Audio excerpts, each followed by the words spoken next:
বারোদল মেলায় যাব। তো এখন আমরা রেডি হয়ে বেরিয়েই পড়েছি, মেয়েকে নিয়ে যাচ্ছি, আদি বাড়িতেই থাকছে। চলো মেলায় গিয়ে দেখা হচ্ছে। প্রচলিত আছে রাজা কৃষ্ণচন্দ্রের আমলে অনুমানিত 1752 খ্রিস্টাব্দে কিন্তু এই মেলা শুরু হয়েছিল। এই হিসাবে যদি আমরা দেখি তাহলে এই মেলার বয়স 270 বছরেরও বেশি। প্রত্যেক বছর দোল পূর্ণিমার পরে চৈত্রের শুক্ল একাদশীতে কৃষ্ণনগরের রাজবাড়ির প্রাঙ্গণে কিন্তু এই মেলা হয় এবং টানা 1 মাস এই মেলা চলে। প্রথম 3 দিন নাট মন্দির খোলা থাকলেও তারপরের 1 মাস নাট মন্দিরটা বন্ধই থাকে। বিভিন্ন জায়গা থেকে লোকজন আসে এই মেলা এনজয় করতে। তো চলো আমরাও একটু এনজয় করি। একদম এন্ট্রান্সেই বসেছিল এই আইসক্রিমটা। রোলার কোস্টার আইসক্রিম কিন্তু সবসময় সব জায়গায় পাওয়া যায় না, তাই আমরা দেখেই ঝাঁপিয়ে পড়লাম আর চটপট 3 প্লেট নিয়ে 3 জনে খেয়ে নিলাম। পুরোপুরি প্রধান প্রাঙ্গণে এখনও না পৌঁছালেও মেলার খাওয়া দাওয়া কিন্তু এখান থেকেই শুরু হয়ে গিয়েছে।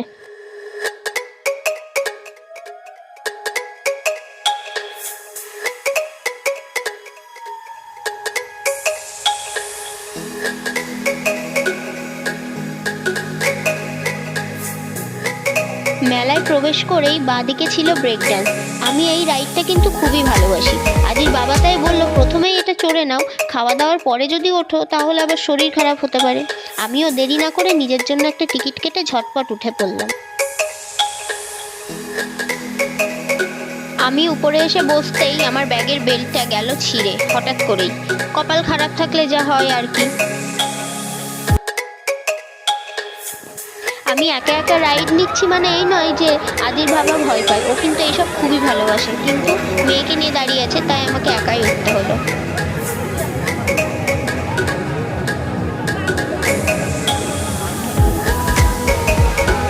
এরপর এগেন মেয়েকে নিয়ে আরেকটা রাইডে উঠলাম। আসলে ও তো সেরকম কিছুতেই উঠতে পারবে না, সেই কারণে এইটাই উঠেছিলাম। বেশ ও এনজয় করলো, চুপচাপ বসেই ছিল আর কান্নাকাটিও করেনি।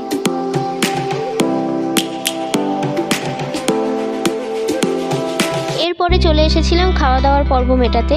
এই যে এখানে আদির বাবা নিয়েছিল লোটে মাছ আর আমি নিয়েছিলাম একটা চিকেন স্প্রিং রোল। এটা খাওয়ার পরে আমি আবার এই আলুর এই ফ্রাইটা নিয়েছিলাম। এগুলো না আমার খেতে বেশ ভালোই লাগে, মানে যতটা যে জাঙ্ক ফুড আমি খেতে ভালোবাসি এই আর কি। খাওয়া দাওয়ার পর তো তেষ্টা পেয়ে গেছিলো, তারপরে ভাবলাম একটু লস্যি খাই, গলাটাও ভিজবে। তো সেই কারণে এখানে এসে বসেছিলাম ঠান্ডা ঠান্ডা লস্যির অপেক্ষায়। অনেকক্ষণ পরে দিল লস্যিটা, তবে খেতে ছিল মোটামুটি ওকে ওকে টাইপের। আমাদের যখন একদম গ্লাস শেষ তখন মেয়ের বায়না যে আমিও খাবো, তো সেই কারণেই ভাবলাম যে এটা তো খেলাম, পাশের দোকানে গিয়ে ট্রাই করি। আর এই লস্যিটা খেতে কিন্তু খুবই সুন্দর ছিল। বারোদলের মেলায় এলে পুরো সন্ধ্যাটা যে কোথা দিয়ে কেটে যায় তা বোঝা কিন্তু বড্ড দায়। তো এরপরে আমরা বেশ খানিকক্ষণ ঘোরাফেরা করলাম, পুরো 2.5 ঘন্টা আমরা মেলাতে ছিলাম। আর টুকিটাকি কেনাকাটা করেছি, খুব বেশি কিছু কিনিনি। কি কি কিনলাম সেটা কিন্তু লাস্টে দেখতে পাবে।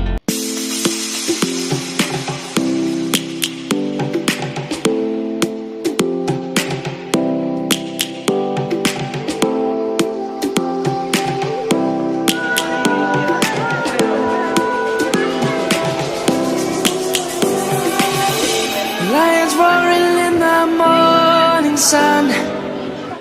রাতে বাড়ি এসে আর এনার্জি ছিল না যে ভিডিও শ্যুট করে পুরোটা দেখাবো, সেই কারণে পরের দিন সকালবেলা আমি এগুলো নিয়ে বসে পড়েছি। বাড়ি এসে আর এগুলোকে আনপ্যাকও করিনি। তো এই ধরনের ফ্লাওয়ার ভাসগুলো আমি অনলাইনে দেখেছি, বোধহয় সেরামিকের হয়, দামটা কিন্তু অনেকটাই বেশি দেখায়।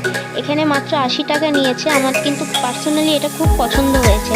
আর ফ্লাওয়ারটা অবশ্যই আলাদা কেনা, তবে দুটো একসাথে খারাপ লাগছে না, বেশ ভালোই লাগছে। কিন্তু এই ইয়াররিংটা নিয়েছি আমি নিজের জন্যই।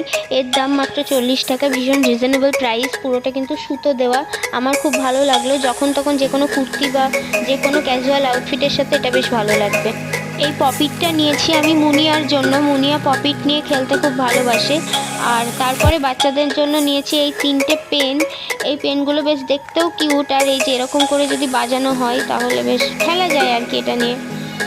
আর তারপরে নিয়েছি এই দুটো ক্লিপ। এই ক্লিপ দুটো আমার খুব সুন্দর লেগেছে, সেই কারণে কেনা। আর এই একটা কার নিয়েছি, এটা একটা ইরেজার, এটা আদির জন্য নিয়েছি। আর এইগুলো নিয়েছিলাম সিলিংয়ে স্টিক করবো বলে। এই যে টিকটিকি লজেন্স, এগুলোর সঙ্গে তো প্রত্যেকটা মানুষেরই ছোটোবেলার স্মৃতি জড়িয়ে।